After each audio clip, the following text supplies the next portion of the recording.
Hey everyone, Token Dave over here, dorky token black guy who's just trying to get by. And welcome to another edition of AA, Adaptation Application. Here, I give my thoughts on how well an original or an already established story has been adapted into a new or an updated medium. And today, I'm going to give my thoughts on how well Tom Clancy's novel, The Sum of Our Fears, was adapted into the 2002 movie. Spoiler warning. I am going to give away pivotal plot details and certain occurrences in both the novel and the movie that will spoil things. So, if you have not seen the movie, read the novel, or have done both, stop this video right now if you don't want anything spoiled. You have been warned. Guys, I'm going to admit something. I did not want to do this because if you saw my review, you're pretty much going to know how I'm going to rank this adaptation. Alright? But with that said, I did the adaptation applications for the other three movies. Might as well get this one out the way. Alright? So, I'm going to be touching how the plot differs from the novel and the movie, how well the characters were represented and how they differed from the novel and the movie, the theme of the novel and the movie, and I might sprinkle in a couple other things. So I'm going to try to do this as quick as possible, So that means this is probably going to be a 10-minute video. Anyway, so what's the plot of the movie? Well, the plot of the movie is basically the Russian president dies, so his successor is basically viewed as a hardline communist authoritarian, and the United States are worried about that. And when the CIA director Cabot and analyst Ryan inspect a nuclear facility in Russia, they notice that 3 scientists are missing, and they launch an investigation only to discover that these 3 scientists were forced to work on a nuclear bomb, that they got from a lost bomb that was retrieved somewhere in Israel. And this whole plan is being financed by a neo-fascist faction in Europe that they're trying to use to create a nuclear war between Russia and the United States. And it actually ends up kind of happening when said bomb is actually, detonated in a football stadium in Baltimore. And so basically, Ryan and Calvert are trying to basically find out who's responsible for this and basically, prevent a long-term, nuclear war between the United States and Russia. Whereas in the novel, basically, it starts out where there's a peaceful Palestinian protest occurring in Israel, and a police captain kills a protester, and Jack Ryan, along with his new CIA director, and an additional foreign policy figure, they craft a peace treaty for the Middle East, and as well as Russia is involved, and a couple of fanatical Palestinians are upset with this because they want retaliation, and they want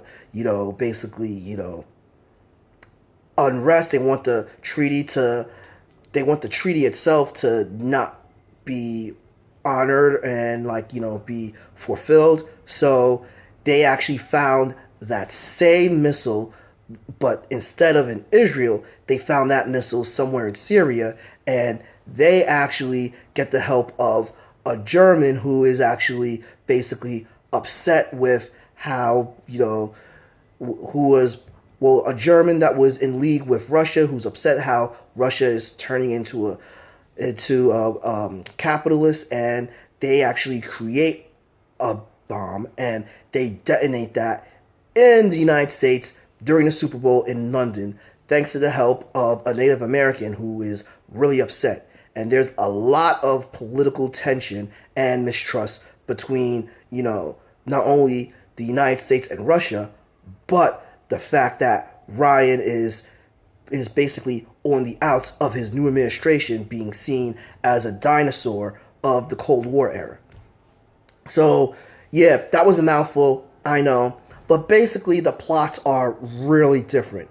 Well, even though they had some political intrigue and, you did see some of the foreign policy politics in the movie, the novel, it was really much more suspenseful. There were more working parts inside. And to be honest, the tension was much higher in the novel. One of the things that really bothered me is that in the opening of the movie, they mentioned a scenario that actually happened in the novel that was one of the most suspenseful parts of the novel, and they choked it up as a practice drill. So that was disappointing.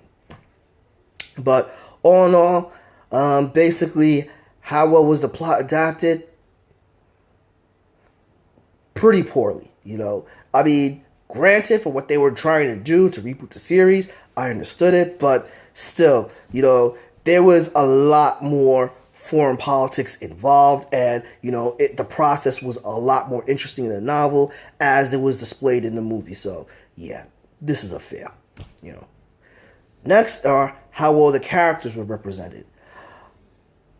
We can all see where this is going, but let me just display the key characters. There was 4 key characters that are in this movie that are in this novel, right? Number 1, Jack Ryan is really seasoned at this point.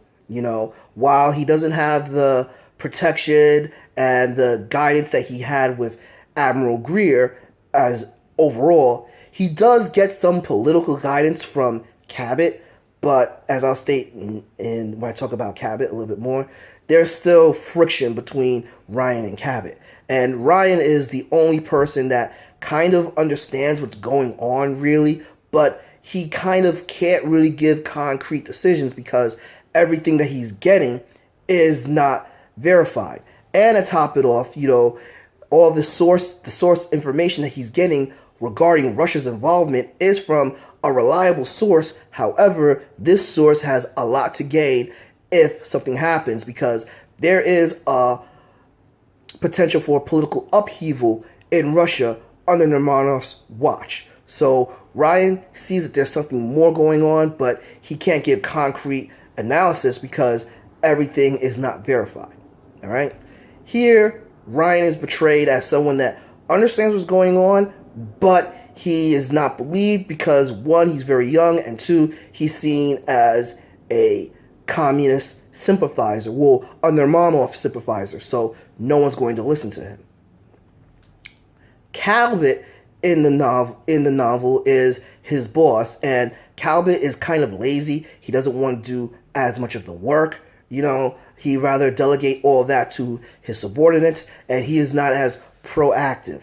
However, unlike other people in the administration, Calvert actually picks up things fairly quickly, but he's also portrayed as very weak and able, and is easily able to have his arm twisted. So while they did have the political mentorship in this novel and in the movie, there wasn't that much mentorship between Ryan and Calvert, and Calvert is seen more credible and reliable in the movie as opposed to the novel where he's just a bit of a peon, And in both novels and the movie, he does die in the explosion of what happened, so that was nice to display, all right? The president in the novel is completely incompetent, and he loses his marbles in this. He does not want to listen to reason at all. Where in the movie, he is seen as competent, but he is not given the proper information. So, And Nermamov. Nermamov is displayed as somebody who is a communist hardliner. But in the novel, he is actually, someone who is trying to basically get with the times in the change of Russia to capitalism more. So, but the problem is he is potentially facing a coup. So those are the four main players, and yeah, they screwed the pooch with this as well. So, a failure. Now let's get into basically the theme. The theme, now I'm not trying to get too much into the politics of this because by this point, Tom Clancy is he's basically playing partisan politics in his novels. But the main theme is the United States being too complacent in a time of peace. And that actually was displayed in the 90s. We had a time of peace and we were too complacent. And then when 9/11 happened, we were all a panic and didn't know what the heck we were doing and everything. And we did not have, we had intelligence, but the thing was the intelligence we got was not validated or vetted properly, and it was just utilized to just go straight into war and everything. Here, it shows basically what could have happened if you didn't take the time to really evaluate the hard facts instead of you just looked for the facts that you want to have, but not try to objectively evaluate them. And that's what the theme of this novel was. Complacency during peace, and basically just looking for things just to fit your own opinion. And basically, in the movie, did nothing like that. So, yeah, a fail on that. So, there are some... I have to state something. Now, in the novel, this is actually... A lot of things that happen in this novel are a direct result from Clear and Present Danger, the previous novel, the previous movie. Ryan's actions actually helped the new president get elected because the previous president waged a covert war against the cartels, and that blew up in his face, number one. Number two, he made a promise to one of the soldiers he rescued to basically make sure his kids go to college, and basically there's an aide named, Liz Elliott, who becomes the national security advisor, who meets Ryan briefly and in Clear and Present Danger and hates him, and she has a higher position in the new administration and is trying to weed Ryan out, and she actually leaks a scandal that affects Ryan's family and his personal life, and basically that is actually a really interesting part, and it shows how things actually get leaked and scandals can actually be created for political gain by people in power, number one. And number two, she is having an affair with the president, and this shows how the president himself is incompetent, weak, and easily manipulated and all. And when the crisis happens, when everyone's trying to get a firm understanding of what's going on, the president cannot handle the pressure, nor could Liz Elliott. And that was a very interesting part, And there were other things with a Native American who was upset about having his land getting stolen from him. You have a submarine actually engaged in a bit of a battle, which was really white knuckled, and everything happening all at once. So, with that said, yes, I will say that it did a poor job adapting everything in every angle. So, basically, this adaptation is trash. Yeah, over 14 minutes to explain how bad this adaptation is. Despite all of that, I did enjoy the movie, but as an adaptation, yeah, terrible. Agree? Disagree? Drop me a comment below. Give me a like. Follow me on Facebook at Token Dave or on Twitter at TokenDave80. Subscribe and ring that bell so you know when a new video loads. But until then, this has been Token Dave, dorky token black guy who's just trying to get by, and I'll catch all of you later.